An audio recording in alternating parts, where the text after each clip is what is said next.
کچھ ان کے بھی علم میں اضافہ ہو. اور اچھا، اب امام علی رضا علیہ السلام جس وقت متوجہ ہوئے تو تقریباً 22 علماء یہود تھے، اور ان علماء یہود کے سامنے امام علی رضا علیہ السلام نے ارشاد فرمایا، کہا کہ تم میں سے کون ہے جو مجھ سے بات کرے گا؟ ایک شخص آگے بڑھا، اس نے کہا کہ میں آپ سے بات کروں گا. امام علی رضا علماء یہود میں وہ سب سے بڑا تھا. امام علی رضا علیہ السلام نے فرمایا کہ کیا تم حافظ قرآن ہو؟ اس نے کہا نہیں، میں حافظ قرآن نہیں ہوں، میں دیکھ کر قرآن مجید کو پڑھتا ہوں. امام علی رضا علیہ السلام نے فرمایا کہ اچھا اپنے حافظ توریت، معاف کیجیے گا، قرآن نہیں بلکہ حافظ توریت ہو. تو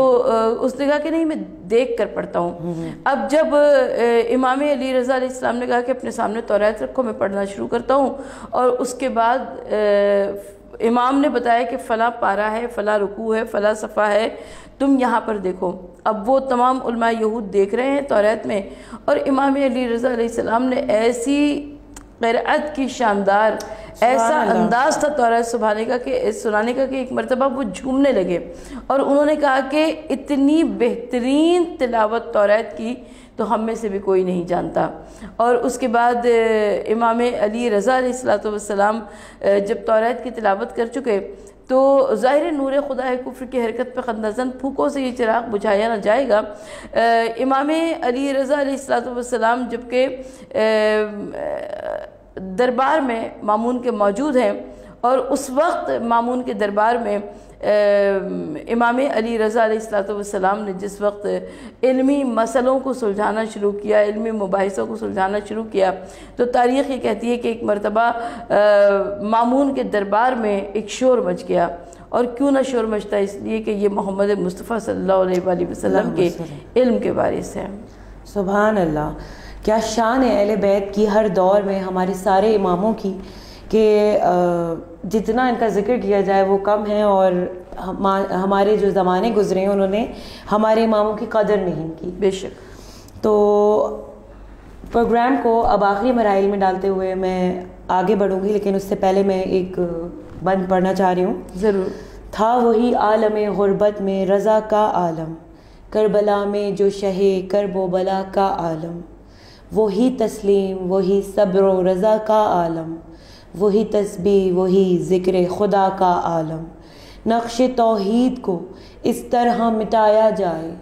زہر اور ساقی کوثر کو پلایا جائے. تو امام کی شہادت کے حوالے سے میں آپا سے سوال کروں گی کہ آپ ہمیں بتائیے امام کی شہادت کے حوالے سے.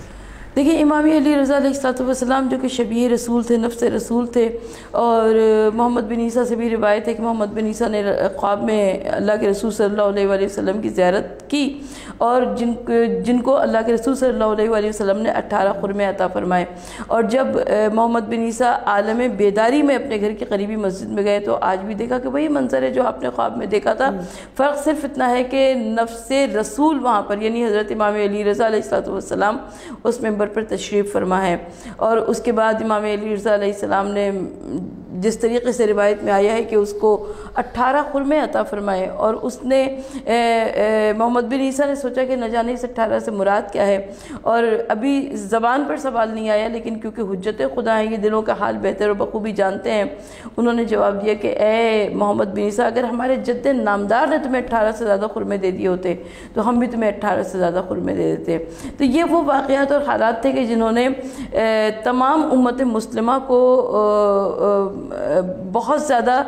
متاثر کر دیا تھا، اور امت مسلمہ امام علی رضا علیہ السلام کی عظیم شخصیت کی جانب متوجہ ہو گئی تھی. نیشا پور کا واقعہ بھی یہاں پر موجود ہے دلیل کے طور پر، اور بہت سارے معجزات دکھاتے ہوئے امام علی رضا علیہ السلام اس مقام تک پہنچے تھے.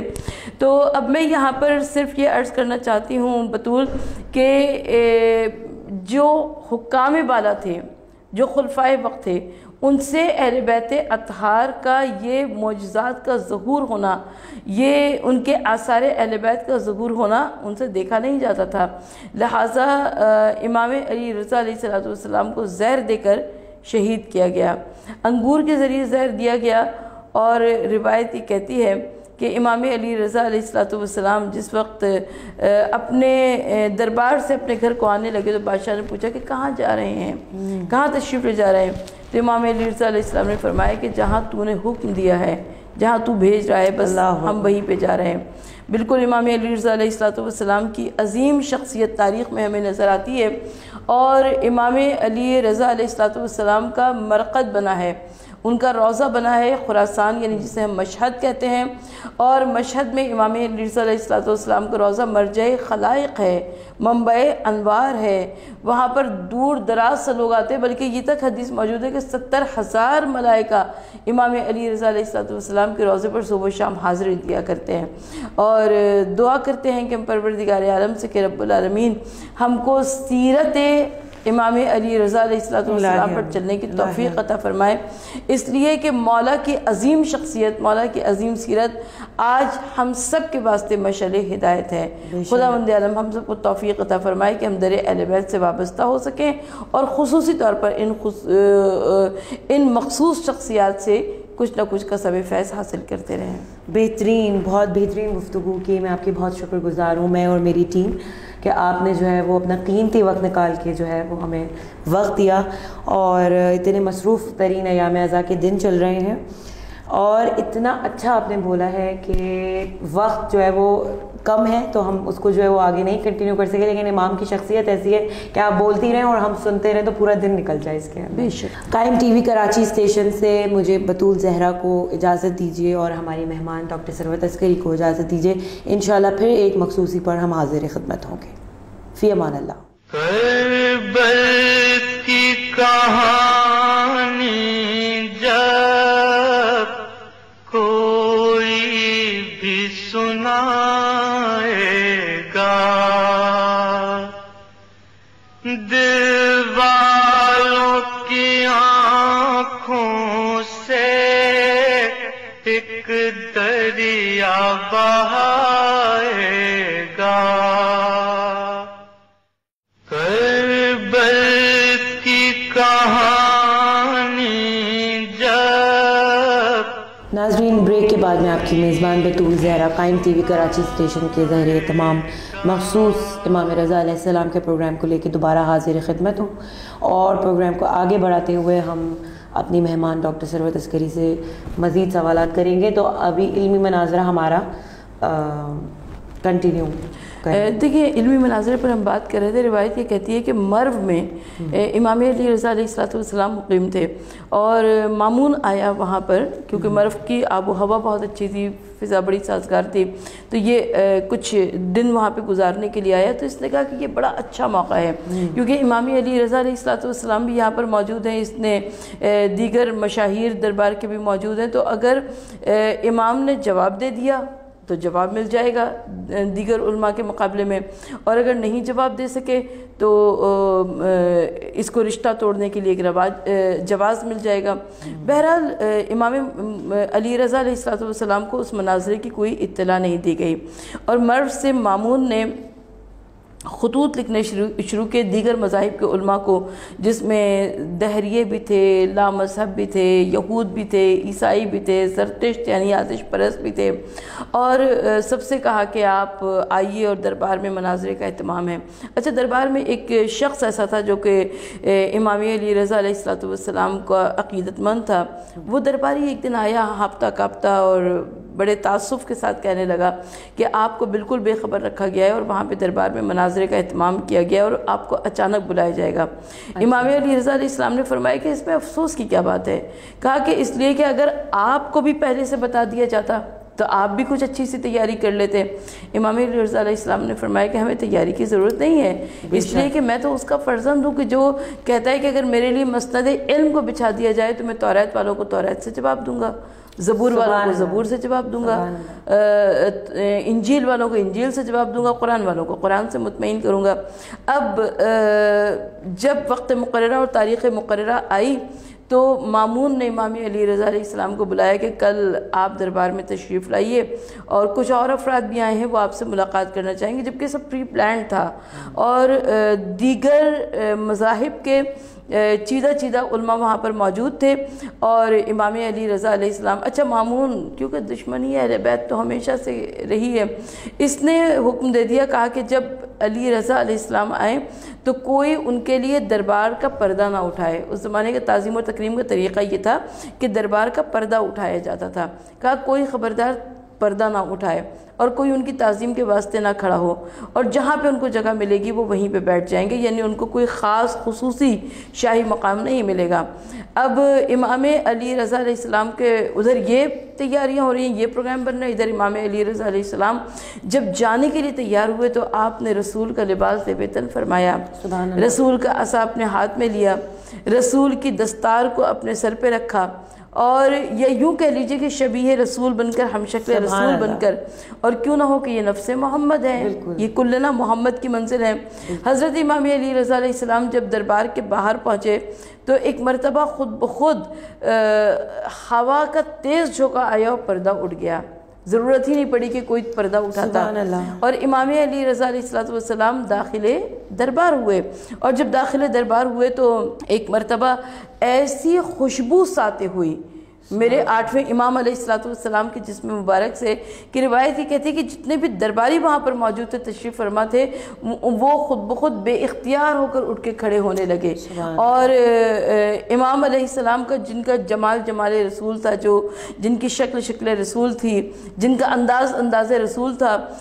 ان کے لیے خود بخود راستہ چھوڑتے چلے گئے۔ مامون نے کیا کہا تھا کہ کوئی تعظیم کے واسطے نہیں اٹھے گا، یہاں خود بخود ان کے لیے جگہ چھوڑتے ہوئے چلے گئے، اور یہاں تک کہ امام علی رضا علیہ السلام بالکل سامنے پہنچ گئے، اور اس وقت مامون نے خود اٹھ کر کھڑا ہوا، اس نے دوسروں کو منع کیا تھا کہ کوئی تعظیم نہ کرے، یہ خود اٹھ کر کھڑا ہوا، اس نے اپنے ساتھ نشست امام علی رضا علیہ السلام کو پیش کی، اور اس کے بعد کچھ باتوں کے بعد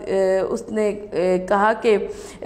فرزند رسول کچھ افراد آئے ہوئے ہیں، دیگر مذاہب کے علماء ہیں، ہم چاہتے ہیں کہ ان سے کچھ آپ کی گفتگو کروا دیں، اس لیے کچھ گفتگو کروا دیں تاکہ آپ کو کچھ ان کے بھی علم میں اضافہ ہو۔ اور اچھا، اب امام علی رضا علیہ السلام جس وقت متوجہ ہوئے تو تقریباً 22 علماء یہود تھے، اور ان علماء یہود کے سامنے امام علی رضا علیہ السلام نے ارشاد فرمایا، کہا کہ تم میں سے کون ہے جو مجھ سے بات کرے گا؟ ایک شخص آگے بڑھا، اس نے کہا کہ میں آپ سے بات کروں گا۔ امام علی رضا علماء یہود میں وہ سب سے بڑا تھا۔ امام علی رضا علیہ السلام نے فرمایا کہ کیا تم حافظ قرآن ہو؟ اس نے کہا نہیں، میں حافظ قرآن نہیں ہوں، میں دیکھ کر قرآن مجید کو پڑھتا ہوں۔ امام علی رضا علیہ السلام نے فرمایا کہ اچھا اپنے حافظ توریت، معاف کیجیے گا، قرآن نہیں بلکہ حافظ توریت ہو؟ تو اس نے کہا کہ نہیں، میں دیکھ کر پڑھتا ہوں۔ اب جب امام علی رضا علیہ السلام نے کہا کہ اپنے سامنے توریت رکھو، میں پڑھنا شروع کرتا ہوں، اور اس کے بعد امام نے بتایا کہ فلاں پارہ ہے، فلاں رکوع ہے، فلاں صفحہ ہے، تم یہاں پر دیکھو۔ اب وہ تمام علماء یہود دیکھ رہے ہیں توریت میں، اور امام علی رضا علیہ السلام نے ایسی قرأت کی شاندار، ایسا انداز تھا توریت سنانے کا کہ ایک مرتبہ وہ جھومنے لگے، اور انہوں نے کہا کہ اتنی بہترین تلاوت توریت کی تو ہم میں سے بھی کوئی نہیں جانتا۔ اور اس کے بعد امام علی رضا علیہ السلام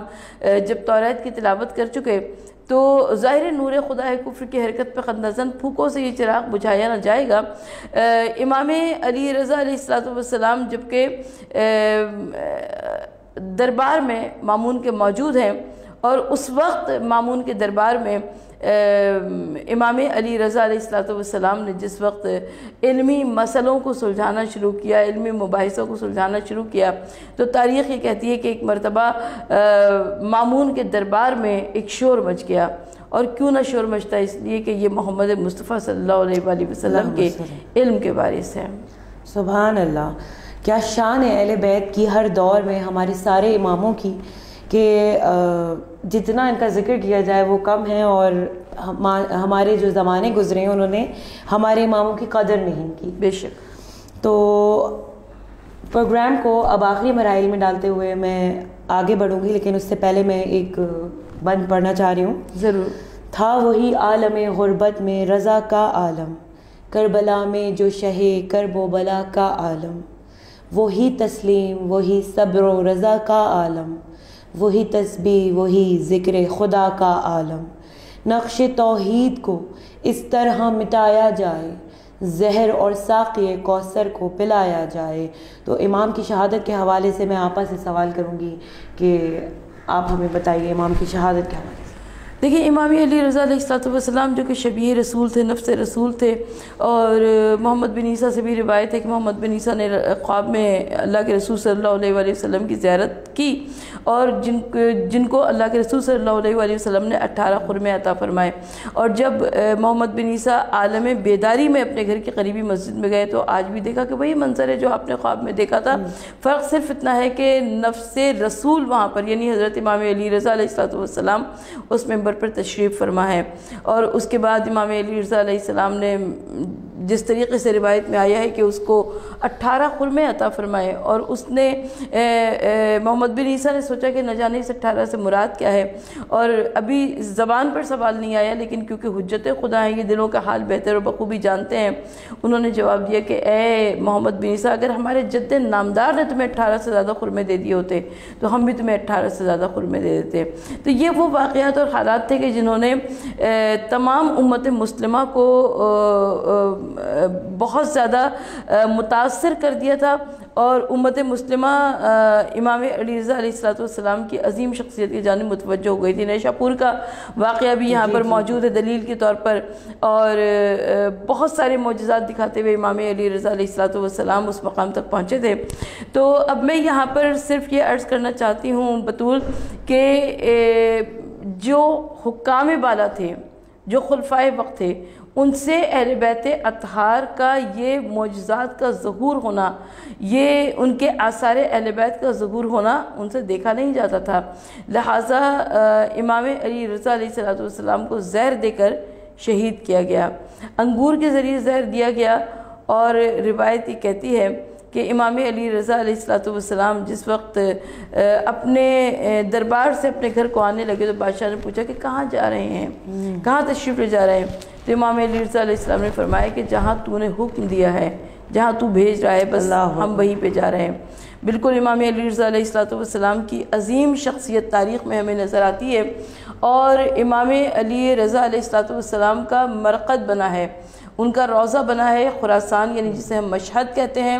اور مشہد میں امام علی رضا علیہ السلام کا روضہ مرجع خلائق ہے، منبع انوار ہے، وہاں پر دور دراز سے لوگ آتے ہیں، بلکہ یہ تک حدیث موجود ہے کہ 70,000 ملائکہ امام علی رضا علیہ السلام کے روضے پر صبح و شام حاضری دیا کرتے ہیں، اور دعا کرتے ہیں کہ ہم پروردگار عالم سے کہ رب العالمین ہم کو سیرت امام علی رضا علیہ السلام پر چلنے کی توفیق عطا فرمائے، اس لیے کہ مولا کی عظیم شخصیت، مولا کی عظیم سیرت آج ہم سب کے واسطے مشعل ہدایت ہے۔ خداوند عالم ہم سب کو توفیق عطا فرمائے کہ ہم در اہل بیت سے وابستہ ہو سکیں، اور خصوصی طور پر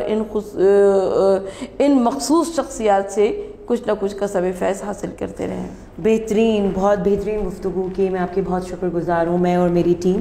کہ آپ نے جو ہے وہ اپنا قیمتی وقت نکال کے جو ہے وہ ہمیں وقت دیا، اور اتنے مصروف ترین ایام اعزا کے دن چل رہے ہیں، اور اتنا اچھا آپ نے بولا ہے کہ وقت جو ہے وہ کم ہے تو ہم اس کو جو ہے وہ آگے نہیں کنٹینیو کر سکے، لیکن امام کی شخصیت ایسی ہے کہ آپ بولتی رہیں اور ہم سنتے رہیں تو پورا دن نکل جائے اس کے اندر۔ بے شک۔ قائم ٹی وی کراچی اسٹیشن سے مجھے بطول زہرا کو اجازت دیجیے، اور ہماری مہمان ڈاکٹر ثروت عسکری کو اجازت دیجیے، انشاءاللہ پھر ایک مخصوصی پر ہم حاضر خدمت ہوں گے۔ فی امان اللہ۔ کربل کی کہانی جب کوئی بھی سنائے گا، دل والوں کی آنکھوں سے ایک دریا بہائے گا۔